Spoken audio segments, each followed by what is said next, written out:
Жұмыр кемпірдің келіні болды дейді. Кемпір енді жаңағы жалғыз баласын келіннен қызғана ма, бір Құдай біледі, әйтеуір сол келін оған жақпады дейді. Отырса опақ, тұрса сопақ қылып әйтеуір шұқылай берді дейді. Енді 2 бала туғаннан кейін енді келіннің де тіл шығады, сонымен сөз қайтарады, сонымен салғыласады, сонымен ырың-жырың ақыр аяғында үйдің ішінде бірлесіп өмір сүру мүмкін емес, адам төзбейтін жағдайға келді дейді. Соған келін ойланды дейді бір күні, бұл енді бәрі бір аяғы көрде, бір аяғы жерде тұрған кәрі қойдың жасындай жасы қалған бұл кемпір.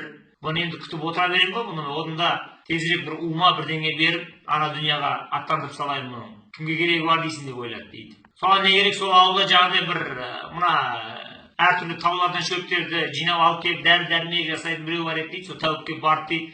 Солай да солай ойбай, апа құтқарыңыз. Не болды? Енем күн бермейді, өмірім күл болмады, өмірім гүл болмады, күл болды. Бәрі бітті деп айтты. Кемпірдің өлетін түрі көрінбейді жуық арада. Содан маған бір енді бір шөптен бір у жасап бер, мен мұны күніге шайға қосып берейін дағы, ана дүнияның суын бір ішкізейін деп айтты дейді. Жарайды деп айтты, бұл қолда тұрған нәрсе қиындығы де жоқ. Сонымен алды дағы мынандай пакетке толтырып жағындай улы шөптерді салды дейді. Мынаны күніге шайға енеңе шай берген кезде осыны аз-аздан шым-шымдап қоса бер, бір күні шалқасынан сөз деп айтты дейді. Бірақ есіңде болсын деп айтты, кетіп бара жатқан кезінде. Сен барып анан бәрін гүмп еткізіп бәрін бересе ма, кемпір шалқасынан түспесін ертең.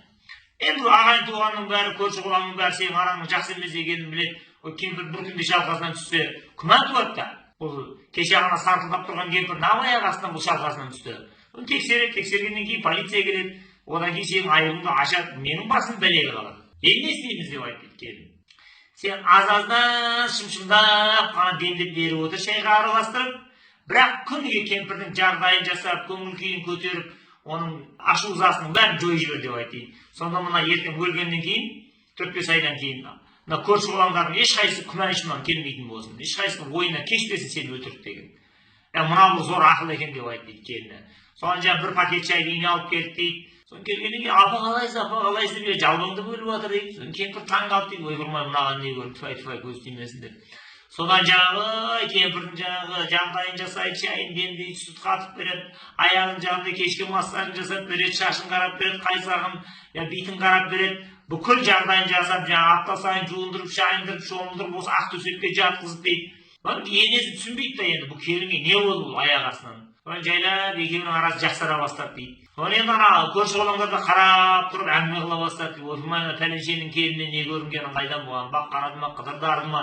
Мына кемпір екеуі бұрын итпен мысықтай еді, қазір екеуі деген күннен күнге осы майлы қасықтай араласып жақсы болып келе жатыр деп. Соған енді бір күні енесі үйге алды дейді, енді түртпектей беруге, жайлы жақсы келінді. Мына бейшараға күн бермейтін мен екенмін ғой? Жақсы келді екен ғой мынау. Қызымнан жақсы болып кетті ғой мынау. Соған не керек дейді, жаңа кемпірде тыққан баласын тапқан табыстарынан келініне бөлісіп, төркініне жиі жіберіп, жаңа құда-құдағиларына жаңағы бір орамал бірдеңелер беріп жіберіп, келіннің көңілін табуға кірісті дейді. Соған не керек екен, шайдың басында әңгімелер жарасатын болып дейді, неше түрлі қызық әңгімелерді еске алып, соған білмегендерін үйретіп келініне дейді.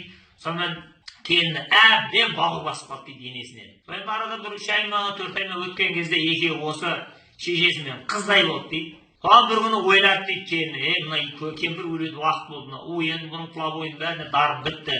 Ертең өледі бұл бір айдан кейін. Менің жағдайым не болады сосын? Мен кіммен әңгімелесем, кім менің бүйтіп жағдайын жасайды? Кіммен мен сосын дастарханның басында әңгіме бөлсем, сол ойлады дейді, құрсын, бұл кемпір өлмесін. Бұл енемнен айырылсам күнім күн болмас. Соған жүгіргеннен жүгіріп отырып аяқ тәуіпке барды дейді. Солай да солай. Не?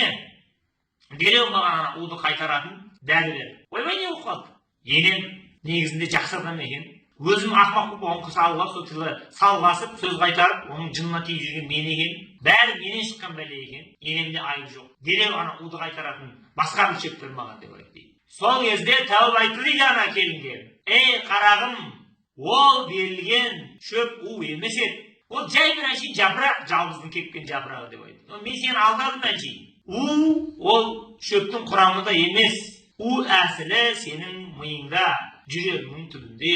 Сенің ішкі ниетіңнің ішіне бар бұл бәле кірмек бұл вирус. Сол сенің тұла бойының бәрін алып, ақыр аяғында мені қалшылдап, сол енеңді өлтіретін жағдайға дейін сол сені алып келді. Өзің жақсарып едің, енең де жақсардың болып кетті. Сондықтан еш уайымдама, мен сенің жүрегіңнің түбінде, миыңның астында шөгіп жатқан мына улы ниеттің бәрін шығарып тастадым осымен амал әрекеттермен. Енді уайымдамай үйіңе бар да, енең екеуің бейбіт бітімге келіп, осылайша берекелі, бақытты, ырысты өмірлеріңді сүріп кете беріңдер деп айтты. Содан бастап келіні ойырмай рахмет, апа, бізді бір абыройсыздықтан сақтап қалдыңыз деп үйіне қайтқан екен дейді. Әрине енді бұл аңыздың рас өтірігін бір Құдай өзі біледі. Бұрынғылардан жеткен әңгіме сөйлейді, тек кейінгі ұрпақ, мына алдыңғы ағалар бізге бір есте әңгіме айтып қалдырма деп ренжімесін деп аз кем әңгіме шығарып отырмыз әлі.